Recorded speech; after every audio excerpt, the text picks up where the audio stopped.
Insane scenes are unfolding around Alex Eala, and what started as an emotional moment from a 21-year-old tennis star has turned into a much bigger conversation about fans, player welfare, scheduling, and the future of women's tennis. Within hours of Eala speaking openly about the physical and emotional toll of her season, fans were demanding answers, the WTA was under pressure to respond, and New York was preparing for what could become one of the most intense displays of Filipino support the sport has ever seen. It was August 2026, and Alex Eala had arrived in New York for what promised to be the biggest tournament of her career. Just weeks earlier, she had made history at Wimbledon, becoming the first Filipino player in the Open era to reach the round of 16 at a Grand Slam. She had also captured her breakthrough WTA 500 title at the Mubadala City DC Open. On paper, everything looked incredible. Her ranking was climbing, her profile was exploding, and fans back home were celebrating every step. But behind the success was a very different story. Eala looked exhausted. She had been playing an enormous amount of tennis, appearing in 21 tournaments, more than any other player on the WTA tour at that stage. Month after month, the travel, matches, training, media obligations, and pressure were piling up. After advancing in Cincinnati, Eala explained that she had been playing well, feeling the ball cleanly, staying focused, and trying to remain locked into the moment. But the physical and emotional demands were becoming harder to ignore. At the Canadian Open in Toronto, she had already admitted that she was feeling sad and tired and needed a day or two to recover before beginning her Cincinnati campaign. "I needed to push a lot. I'm as tired as one can be at this stage," she explained, pointing to the sheer number of matches she had played. And that is where this story took a dramatic turn. Eala acknowledged that she understood she would not be experiencing these incredible moments without all the work she had put in. She said the journey had helped her develop as a person, given her a different perspective, and taught her important lessons. Most importantly, it had brought her an incredible amount of joy. But that joy was now being tested by the relentless pace of professional tennis. Tennis insider Russ Taylor had already raised serious concerns about what the schedule could mean for Eala heading into the US Open. Speaking on the Inside Tennis podcast, he said he was genuinely worried about her mentally and physically, warning that every match seemed to feel like a death match, and that her emotional and physical gas tank could be empty by the time she reached New York. That warning suddenly carried even more weight, because Alex Eala isn't simply another young player trying to climb the rankings. She has become a symbol for millions of Filipino fans around the world. Her success has created a level of attention that few players outside the very top of the rankings can generate. And New York was about to find out just how powerful the Eala effect had become. When Eala arrived at the USTA Billie Jean King National Tennis Center, excitement quickly turned into chaos. Fans wanted pictures. They wanted autographs. They wanted even a few seconds with the player they had traveled to see. Her team had already learned a hard lesson earlier in the season. At the Australian Open, Eala described how she had trained without security and was eventually surrounded by such a large crowd that she could barely move. Fans kept arriving because they wanted autographs, and she later acknowledged that next time she would make sure security was there. Now, in New York, they were ready. Multiple security guards surrounded Eala as she moved through the tournament grounds, creating a human barrier between the player and the rapidly growing crowd. Cameras followed her, fans shouted her name, Philippine flags appeared throughout the grounds, and there was a very good reason organizers were paying attention. Patrick McEnroe, ESPN analyst and former US Open tournament director, had already issued a warning before the tournament. He said the US Open needed to make sure Eala was placed on the big courts because he expected the crowd to be wild for her. He even cautioned organizers against putting her on one of the smaller side courts early in the tournament. That concern wasn't coming out of nowhere. At the Australian Open, Lindsay Davenport and Martina Navratilova had both criticized the decision to place Eala on court 6 for her first-round match. Davenport famously pointed out how difficult it was to get anywhere near the court when she wanted to watch another match. Navratilova also argued that Grand Slam organizers should pay closer attention to where players come from and the makeup of the crowds when scheduling matches. Now the same issue was arriving in New York, and this time, the circumstances were even more explosive. Queens is home to one of the largest Filipino communities in the United States. Woodside, just minutes from Flushing Meadows, is famously known for its large Filipino population and has earned the nickname Little Manila. That meant thousands of potential supporters were already right in the tournament's backyard, and Eala's schedule made the situation even more complicated. She was expected to compete in mixed doubles with Felix Auger-Aliassime beginning August 25th, take part in the Stars of the Open exhibition on August 27th, and then begin her singles campaign on August 30th. If she continued advancing, she could effectively be playing for roughly 8 straight weeks. For any player, that is an extraordinary workload. For a 21-year-old already carrying a historic amount of attention, it raised even more questions. But while analysts were debating the schedule, the fans were making their own decision. They were showing up. After Eala's emotional comments, social media erupted. Filipino supporters expressed frustration over what they viewed as insufficient protection and support for their favorite player. The so-called Eala effect became a major talking point, and some fans even began discussing boycotts of WTA events if they believed Eala was not being treated with the respect she deserved. The reaction wasn't based purely on emotion. The numbers were becoming impossible to ignore. During Eala's run in Washington, tournament officials said an enormous share of ticket inquiries centered around when the Filipino star would play. In Toronto, tournament director Carl Hale had previously said the tournament had never experienced anything quite like the demand surrounding a player ranked outside the top 5. The atmosphere was changing. Fans weren't simply watching Eala on television. They were buying tickets specifically to see her. Her matches were becoming events, and the Filipino diaspora was turning tennis tournaments into celebrations of national pride. In New York, that support was on full display. Philippine flags filled the grounds as fans gathered hoping to see their hero. Security personnel had to help Eala move through the crowds while supporters filmed her every step.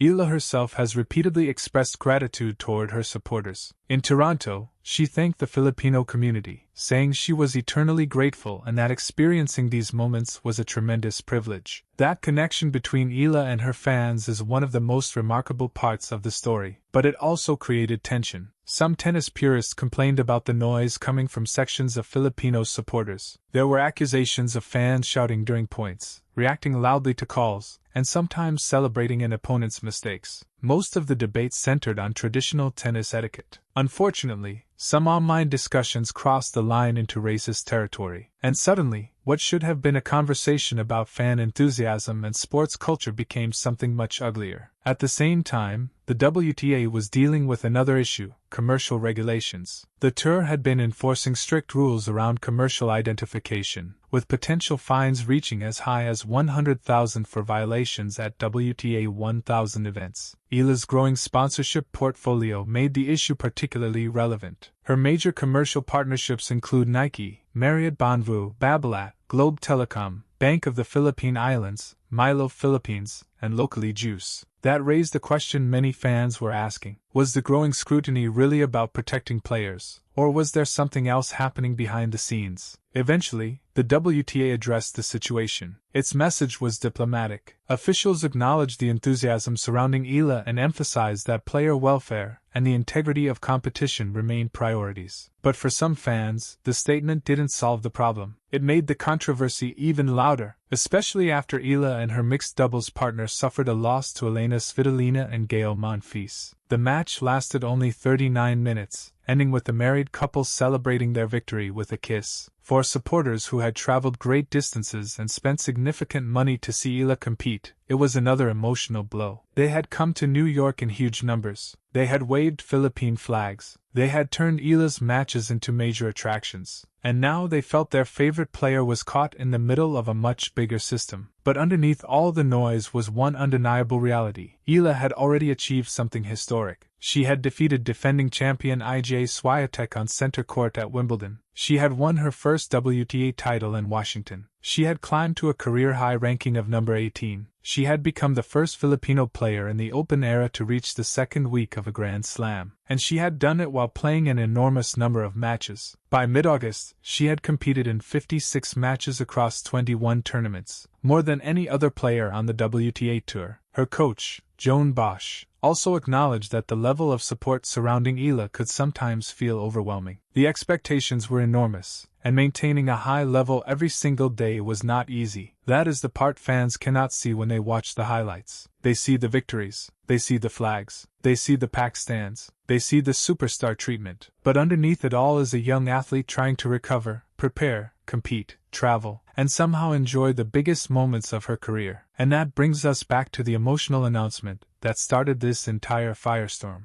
Eala once said after her historic Wimbledon achievement, "Just because I'm emotional does not mean I'm satisfied." Those words say almost everything. She is proud of how far she has come. She is grateful for the opportunities. She loves the support. But she is also human, and the Eala effect is now much bigger than one player. When a young athlete can influence ticket demand, bring new audiences into tennis, mobilize diaspora communities across continents, attract major sponsors, and transform the atmosphere inside international tournaments, organizers have to pay attention. Broadcasters pay attention. Sponsors pay attention. Tournament directors pay attention. And eventually, the entire sport pays attention. The question isn't whether the Eala effect exists. The numbers, the crowds, and the passion have already answered that. The real question is what happens next. Can the WTA find a way to embrace this incredible surge of Filipino support, while also protecting Eala's health, respecting the rules of professional tennis, and maintaining the atmosphere that makes the sport special? Because one thing is becoming very clear. Alex Eala is no longer simply a promising young tennis player from the Philippines. She has become a global attraction, and the movement surrounding her is only getting started.